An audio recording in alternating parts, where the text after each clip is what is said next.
Desde PM People queremos hacerle más fácil su preparación para el examen PMP del PMI.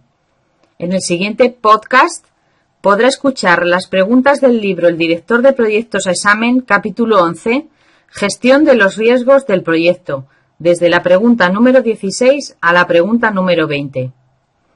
Escuche primero con atención el enunciado y las posibles respuestas. Entonces pare la reproducción si necesita tomarse un tiempo para pensar.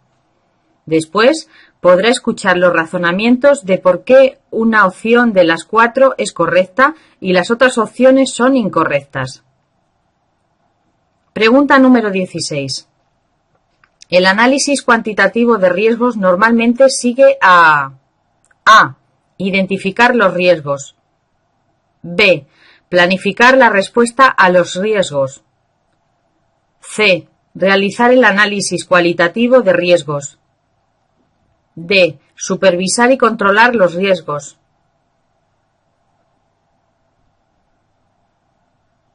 La respuesta correcta es la C. Realizar el análisis cualitativo de riesgos según la guía del PMBOK sección 11.4. Las otras respuestas no son válidas. La opción A no es correcta porque el análisis cuantitativo requiere su previa priorización y categorización.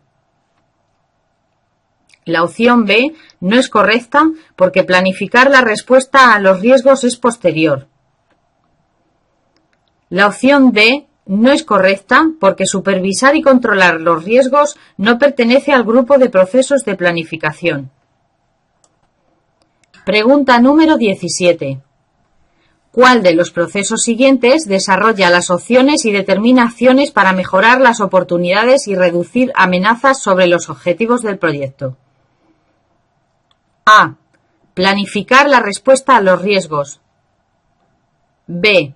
Realizar el análisis cualitativo de riesgos. C. Realizar el análisis cuantitativo de riesgos. D. Controlar los riesgos.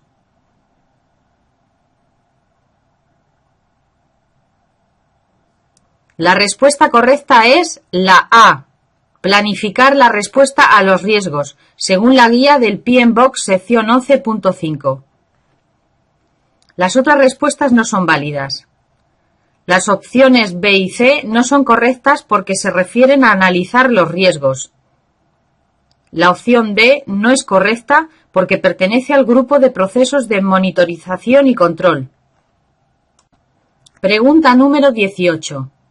Para desarrollar las respuestas a los riesgos en su actual proyecto, usted usará las siguientes técnicas excepto A. Evitar.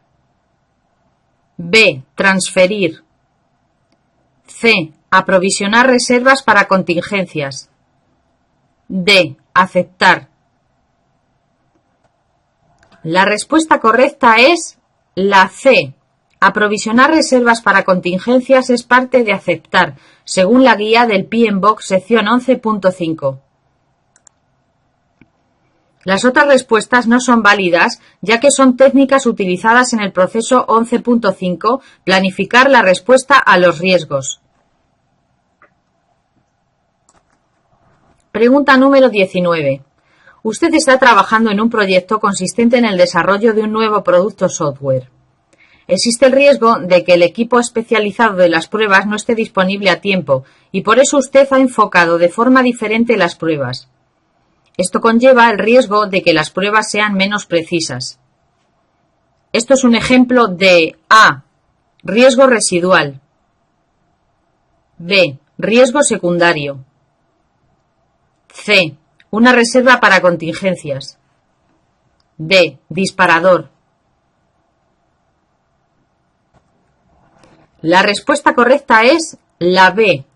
Riesgo secundario es aquel que aparece como consecuencia de aplicar una estrategia de respuesta, según la guía del PMBOK sección 11.5. Las otras respuestas no son válidas. La opción A no es correcta porque un riesgo residual se mantiene después de aplicar una estrategia de respuesta. La opción C no es correcta porque el nuevo riesgo no es una contingencia. Tampoco lo es la acción que lo provoca, mitigadora. La opción D no es correcta porque no es un disparador o síntoma de materialización de un riesgo.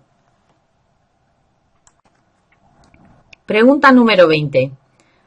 Un director de proyecto novel, amigo suyo, quiere saber cuándo es una buena opción la aceptación pasiva de un riesgo. A.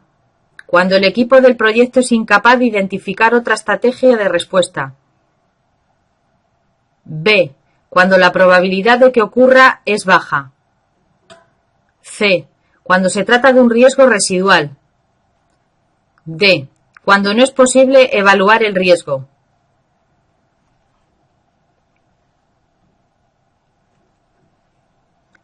La respuesta correcta es la A. Quizás suene algo negativo, pero lo que se está diciendo es que después de analizar y evaluar el riesgo no se ha podido identificar una respuesta adecuada y la estrategia a seguir es capear el temporal si se produce. Las otras respuestas no son válidas. La opción B no es correcta porque imagine un riesgo con una probabilidad baja y un impacto altísimo. ¿Cree que la opción de aceptar pasivamente el riesgo es, sin más, la mejor opción? La opción C no es correcta porque no tiene relación alguna. Un riesgo residual puede seguir siendo importante y con alta probabilidad. La opción D no es correcta porque si no somos capaces de evaluar un riesgo cualitativa o cuantitativamente, no podremos identificar la mejor contramedida. Es más, ni siquiera sabremos si el riesgo es importante.